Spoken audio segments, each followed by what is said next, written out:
Hola mis niños, buenos días. El día de hoy, jueves 13 de mayo, nos corresponde ver, pues ustedes saben, tres asignaturas, esas es matemáticas, español e historia. Entonces, vamos a seleccionar nuestra pantallita para que ustedes puedan ver lo que tenemos que realizar el día de hoy. Bueno, pues seguimos con la situación de multiplicaciones y con la descomposición de las mismas, ¿va? Esto ya como les comenté el día martes, es para empezar a ver áreas. ¿Qué es un área? Es lo que mide la superficie de algo en específico. Por ejemplo, el área de su casa, o el área de la escuela, o el área de mi libro o de mi libreta. Es decir, cuánto mide. Y dice, es una medida de superficie que es igual a 100 metros cuadrados y cuyo símbolo es la letra A. En nuestro libro nos llevan poco a poco para aprender a sacar la información de área de una superficie. Recuerda poner atención al video que te envía tu maestra. ¿Por qué poner atención? ¿Por qué? Porque tenemos que descomponer este cuadrado, bueno, este rectángulo, debemos de descomponerlo. Y aquí ya no tenemos los cuadritos que teníamos el día de ayer en la lección, que era la consigna. Aquí está. Ya no tenemos estos cuadritos, si se dan cuenta. Ya es solamente el número. Es decir, que nos tenemos que imaginar el cuadrito. Si yo todavía no me siento muy listo para hacerlo de manera directa, puedo cuadricular esta zona y me va a ayudar a contar mis 10 cuadritos, 5 cuadritos y mis 2 cuadritos. Es exactamente lo mismo, es como si el cuadrito midiera centímetros, ¿vale? Aquí nos dicen que en equipos vamos a obtener el resultado de las siguientes multiplicaciones con base en el cálculo de áreas. Entonces, aquí nos dice 10 y 2, 10 y 15, y son puros rectángulos. Entonces, el área de este rectángulo es 10 por 12, 15 por 12, 15 cuadritos de arriba y 12 cuadritos de lateral. Entonces, 15 por 12. Pero si yo lo hiciera de manera descompuesta, sería así. Déjenle, pongo la anotación. Si yo lo hiciera de manera descompuesta como lo hemos hecho anteriormente, sería 10 por 10, que es el primer rectángulo, ahí sería la primera área, y luego 2 por 10, que sería la segunda,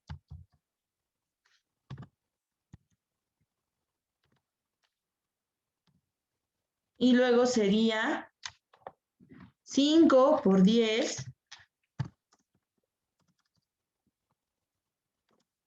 y finalmente sería 5 por 2.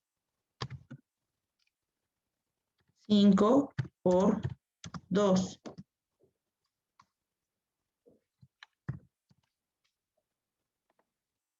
Si yo hago esta operación así, me tiene que salir el mismo resultado que 15 por 12, que sería entonces 10 por 10 son 100, más 20, que es 2 por 10, más 5 por 10 nos da 50, más 5 por 2 nos da 10. Y aquí sería un total de 120 más 50 más 10, serían 180. ¿Cómo lo puedo verificar? Muy fácil. Voy a hacer mi multiplicación. 15 por 12. Y acuérdense, muchachos, que iniciamos por la unidad. El día martes vi que a algunos todavía nos cuesta un poquito de trabajo. Iniciamos por la unidad, que es esta, el número 2. Este va a multiplicar estos números. 2 por 5 nos da 10. Y ponemos el 0 y llevamos una. 2 por 1, 2. Y una que llevamos nos da 3. Ahora vamos a multiplicar la decena, que es esta de aquí, miren, el 1. Y recuerden que este se deja el espacio. Si ustedes quieren, pueden poner algo ahí, colorear el cuadrito, para que tampoco se me confundan mucho. 2 por 5, 10. Ay, perdón, no es cierto, no es 2 por 5. Espérenme, aquí. Es 1 por 5, 5, 1 por 1, 1. Y ponemos el símbolo de más. Entonces aquí sumamos 0 más 0 es igual a 0. 3 más 5 es igual a 8. Y 1 más 0 es igual a 1. 180, me voy dando cuenta que es exactamente igual este a este.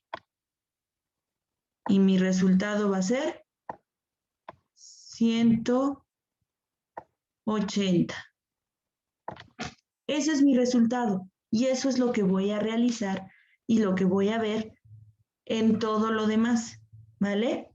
Esas son mis operaciones, mis multiplicaciones. Es el inicio para saber sacar áreas. Si se dan cuenta aquí, todos son rectángulos. ¿Por qué? Porque el área del rectángulo se saca base por altura. Base por altura. Base por altura. Se los pongo aquí. Se saca base por altura. Y la fórmula es base por altura.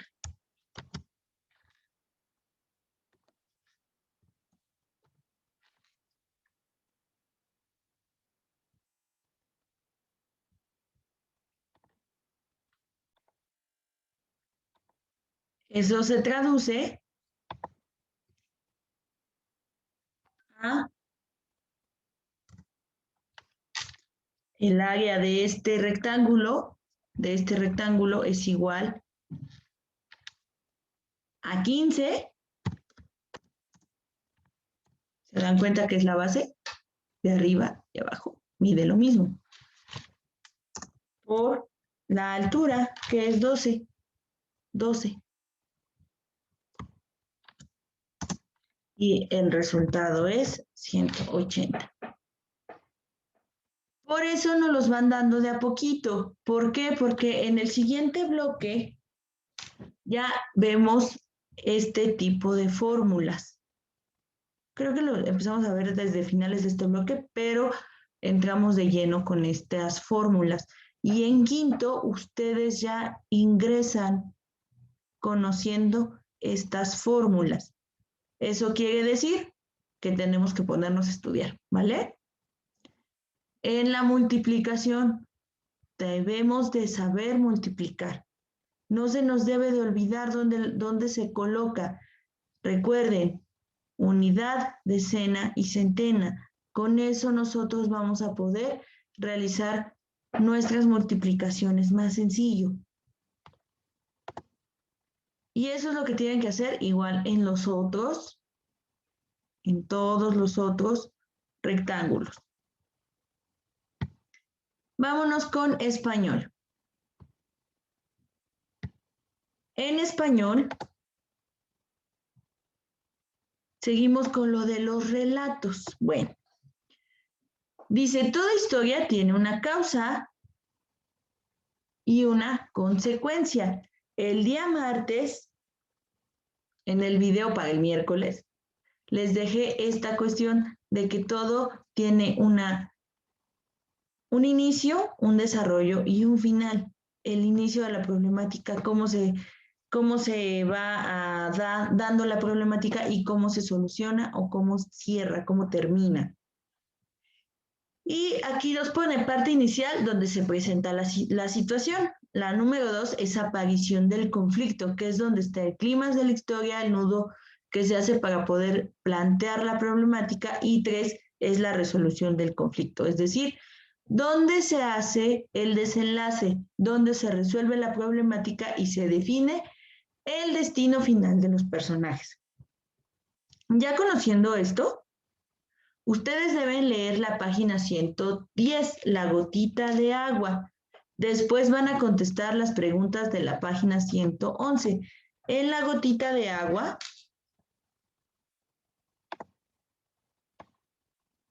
de su libro de español, nos relata pues una leyenda, más como un cuento, que nos va a ayudar a ingresar a este mundo de las narraciones pues mexicanas. Yo les dejé para el día de ayer unas ligas en donde están cuentos, fábulas y leyendas de nuestro país. Dice, en las montañas del sur vivía un pobre campesino. Su riqueza única era su casa y un pequeño campo de labranza. Este campesino era muy trabajador y cariñosamente cuidaba su milpa, sembrada de maíz y frijol. Un día de radiante sol y gran sequía, encontrábase triste porque no llovía y marchitas sus plantas amenazaban con secarse. De lo alto lo vieron unas gotas de agua que formaban parte de unas nubes pasajeras. Una de las gotas le dijo a la otra, mira a ese pobre campesino, se ve triste porque su siembra muere de sed. Tengo ganas de ayudarle. Muy bueno, dijo la gota vecina, pero pienso que tú sola no conseguirás humedecer siquiera una raíz. Bueno, replicó la primer gota, aunque pequeña, intentaré hacerle algún bien a la milpa. Adiós. Al instante se desprendió de la nube y aún no llegaba a la tierra cuando su vecina dijo, bueno, yo también te acompaño. Y yo, gritaron otras. Al poco rato, cientos y luego miles de gotas caían sobre el sembradío, produciendo un fenomenal aguacero. Las plantitas, ya vigorosas, se irguieron saludando con agradecimiento a la lluvia. El campesino gozoso recogió una abundante cosecha y dio gracias también a las benéficas lluvias. Una sola gotita decidida logró provocar un bien. Esto confirma que la unión hace la fuerza. Y acá nos dice, en equipo comenten el texto. Para ello respondan las siguientes preguntas. Sin embargo, en esta ocasión, pues ustedes saben que no es en equipo, es con su familia. Y si se dan cuenta, más que cuento, más que leyenda, parece una fábula, ¿verdad? Porque trae un aprendizaje al final, trae una moraleja.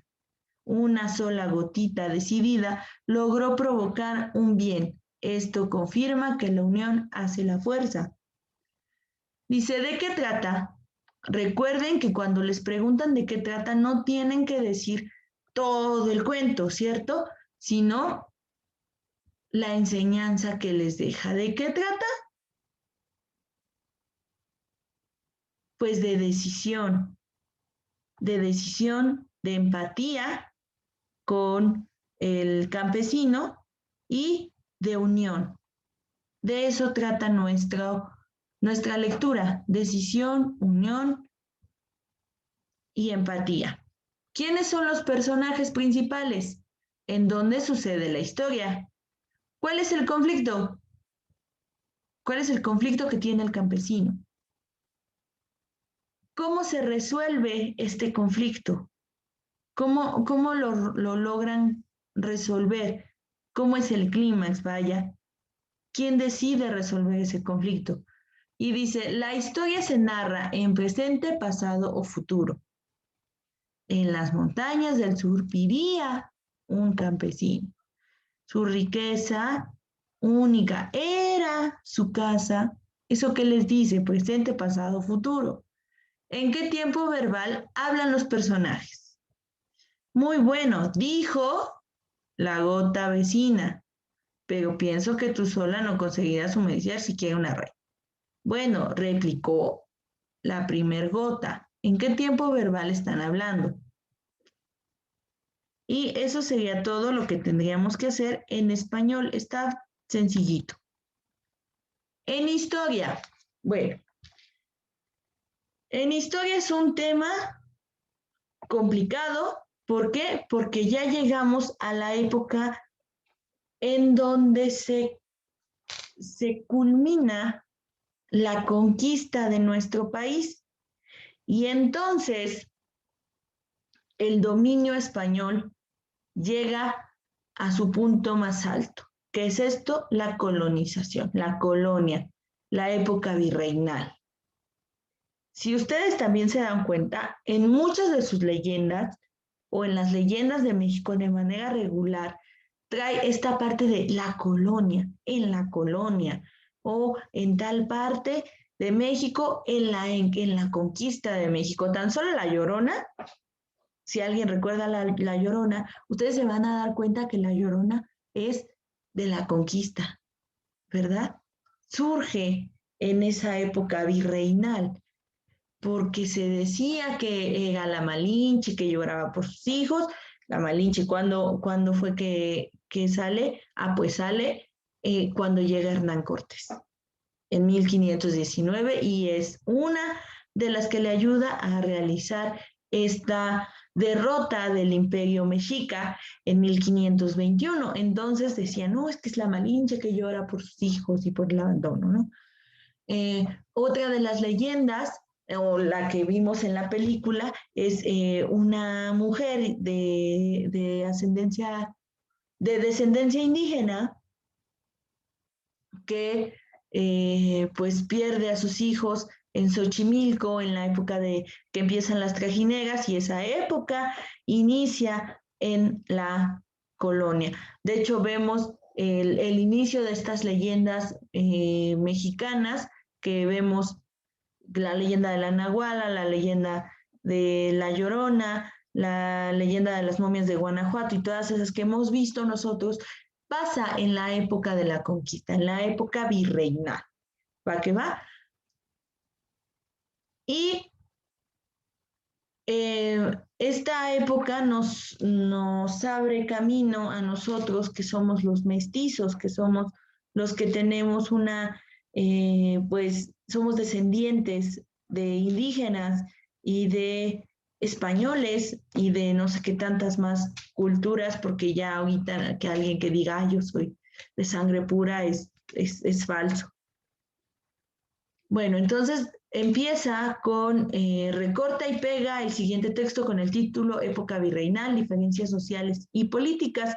Dice, el dominio español en México comienza en 1521, después de la caída de Tenochtitlán. En un principio, la organización del territorio dependió de los conquistadores, pero con objeto de evitar rencillas y mantener una mejor administración, en 1535 la corona española delegó la autoridad a una persona llamada virrey, es decir, que hasta 1535 los que eran los conquistadores como Hernán Cortés tenían el poderío absoluto, pero el rey de España decía, híjole, ¿qué tal si estos señores se quieren creer más y entonces quieren tener la Nueva España como su reino? La Nueva España no nada más era México, chicos, abarcaba Guatemala, Belice, Honduras y pues Bolivia, en Colombia y todo lo que es América del Sur, ¿vale? Desde nosotros hasta Argentina, ¿vale? Entonces ellos decían, no, es que si se vuelven reyes estos conquistadores, a nosotros nos van a pasar a dejar de lado porque ellos van a tener la riqueza. No, ¿sabes qué? Entonces voy a mandar virreyes. Bueno, pues estos virreyes no nada más había en México, sino que había a lo largo de toda la Nueva España. ¿Por qué? Porque este virrey tenía mucho poder, mucha fuerza, pero seguía siendo como un subdirector, ¿ya ven? O sea, está el director, que es el rey, y el subdirector, que es el virrey. Y este virrey va a ser el encargado de llevar pues la justicia, pero no los impuestos. Él no podía cobrar los impuestos eran cobrados y llevados a España. Y no nada más había virreyes, había condes, duques, vizcondes, eh, toda la corte pues ya empezaba a llegar a México y a los otros países y entonces todos tenían que darle pleitesía al rey, pero también ellos realizaban pues este cargo de institución. Ellos eran la institución, ¿vale? Y dice, la corona española delegó a la autoridad a una persona llamada virrey. Además, creó instituciones para resolver diversos asuntos y limitar el poder del rey. Se creó así el virreinato de Nueva España. La sociedad novohispana estaba compuesta por indígenas, españoles, negros, criollos, mestizos y mulatos y las llamadas castas, que ya hemos hablado de ellas. Los indígenas que eran más, que eran los que vivían aquí, los españoles que son los conquistadores, los negros que eran los esclavos que venían de África o de Asia,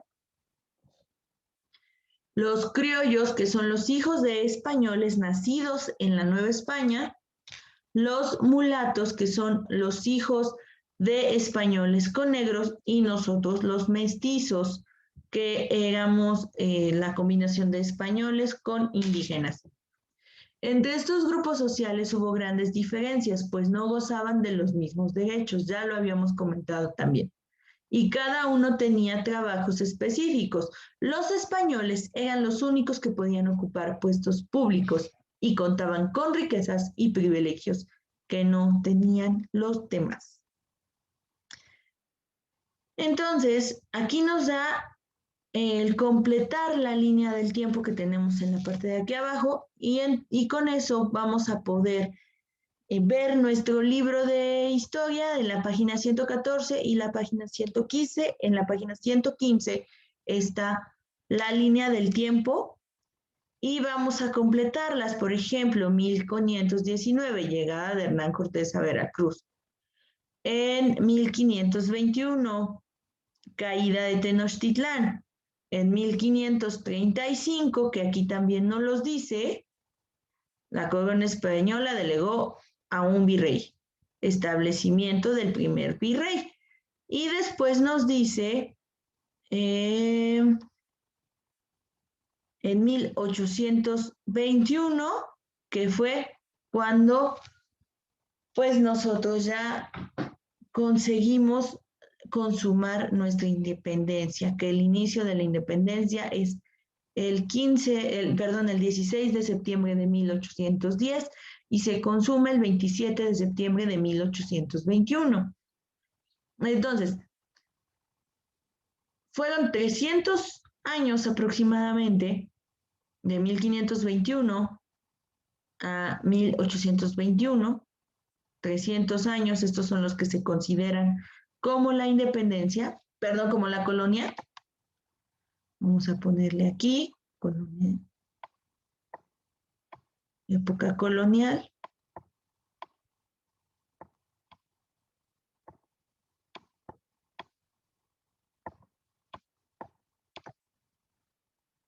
Que fueron 300 años.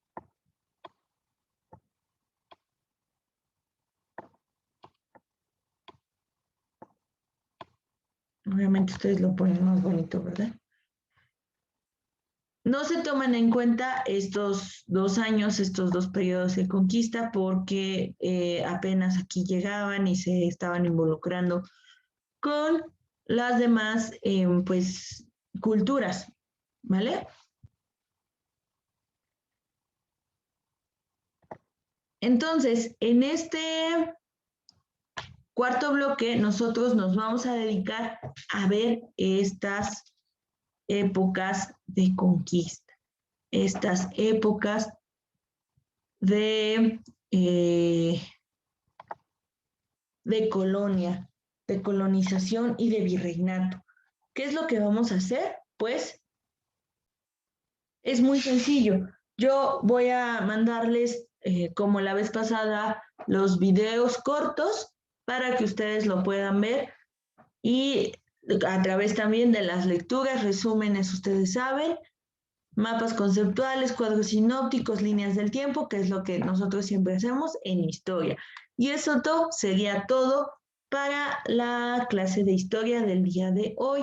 Los que les toca hoy su videollamada, esténse muy atentos para que podamos hacer la videollamada y ya tengan su calificación, ¿vale?